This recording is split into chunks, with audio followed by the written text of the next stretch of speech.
আসসালামু আলাইকুম। দৈনিক আর নিউজের প্রতিদিনের সংবাদ আয়োজনে সবাইকে স্বাগত জানাচ্ছি। আমি রাত্রি একটা দীপ্তি। আগামী ফেব্রুয়ারিতে অনুষ্ঠেয় জাতীয় নির্বাচনের সময় ভোট কেন্দ্রে নিরাপত্তা জোরদার করতে পুলিশের জন্য কমপক্ষে 40,000 বডিওয়্যার ক্যামেরা সংগ্রহের পরিকল্পনা করেছে অন্তর্বর্তী সরকার। গতকাল শনিবার রাজধানীর রাষ্ট্রীয় অতিথি ভবন যমুনায় প্রধান উপদেষ্টা অধ্যাপক মোহাম্মদ ইউনূসের সভাপতিত্বে এক উচ্চ পর্যায়ের সভায় এ নিয়ে আলোচনা হয়। রোববার প্রধান উপদেষ্টার ভেরিফাইড ফেসবুক পেজে দেওয়া এক পোস্টে এই তথ্য জানানো হয়। বিশ্ববাজারে চালের দাম গত 8 বছরের মধ্যে সর্বনিম্ন পর্যায়ে নেমে গেছে। এই ঘটনা এশিয়ার অনেক কৃষকের জন্য বড় ধাক্কা। রেকর্ড উৎপাদন ও ভারতের রপ্তানি নিষেধাজ্ঞা তুলে নেওয়ায় বাজারে সরবরাহ বেড়ে গেছে। তাতেই কমেছে চালের দাম।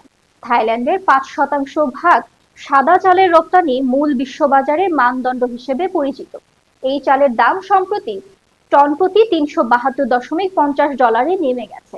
গত বছরের শেষ ভাগের তুলনায় এই দাম 26% কম। সেই সঙ্গে 2017 সালের পর সর্বনিম্ন।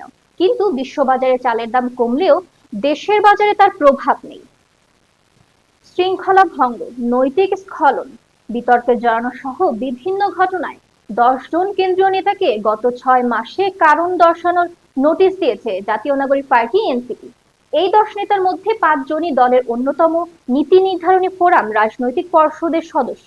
গত 28 ফেব্রুয়ারি আত্মপ্রকাশ করার 2 মাসের কম সময়ের মধ্যেই এনসিপির যুগ্ম সদস্য সচিব গাজী সালাউদ্দিন তানভীরের বিরুদ্ধে জেলা প্রশাসক ডিসি নিয়োগে তদবির ও হস্তক্ষেপ এবং এনসিটিবির বই ছাপার কাজে কমিশন বাণিজ্যে জড়িত থাকার অভিযোগ ওঠে।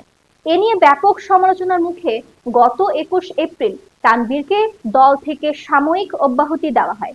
সর্বশেষ জুলাই গণ অভ্যুত্থানে বর্ষপূর্তিতে কক্সবাজার সফরের ঘটনায় এনসিপির শীর্ষ পর্যায়ে 5 জন নেতাকে কারণ দর্শানোর নোটিশ দেওয়া হয়। 1.5 দশকের বেশি সময় পর রোববার হতে যাচ্ছে রাজশাহী মহানগর বিএনপি দ্বিবার্ষিক সম্মেলন। বেলা 2টায় নগরের পাঠানপাড়া এলাকায় মাদ্রাসা মাঠের দক্ষিণ পাশের রাস্তায় এই সম্মেলন শুরু হবে। এতে ভার্চুয়ালি যুক্ত হয়ে প্রধান অতিথির বক্তব্য দেবেন বিএনপির ভারপ্রাপ্ত চেয়ারম্যান তারেক রহমান। সম্মেলন উপলক্ষে নগর জুড়ে ব্যানার ফেস্টুনে ছেয়ে গেছে। দলের নেতাকর্মীদের মধ্যে উৎসাহ ও উদ্দীপনা কাজ করছে। দলের অভ্যন্তরীণ গণতন্ত্র চর্চা এবং ঐক্যকে প্রাধান্য দিয়ে নতুন নেতৃত্ব নির্বাচনের লক্ষ্যে এই আয়োজন করা হয়েছে বলে জানিয়েছেন নেতারা। এতে করে বিদ্যমান দলীয় কোন্দল নিরসন হবে বলে তাদের আশা। ডিএমপির সাবেক উপপুলিশ কমিশনার কাজী মনিরুজ্জামানকে সাময়িক বরখাস্তের সিদ্ধান্ত নিয়েছে সরকার।